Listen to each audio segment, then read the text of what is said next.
We're here at TPC, which is part of the national TV channel of Switzerland.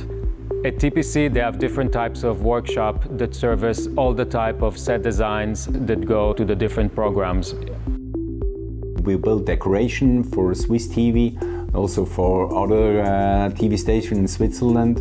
We have all the ateliers here on this place. We have carpenters, painters, and all this stuff. We can do all of things in-house. Since 3 years we are also into the 3D technique, and we see the future that it comes up with more complex shapes and forms from our designers.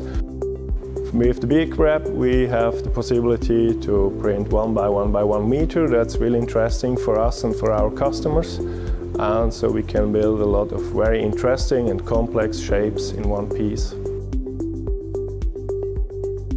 On top of making 3D printed parts, TPC is also specializing in high-end finish. What is unique about the post-processing of TPC is that they have developed a 2-component filler that they can actually spray on very complex parts. 3D printer is another machine, another technique for us. We built from the traditional handcraft, and now we have a new one, and we combine it all together.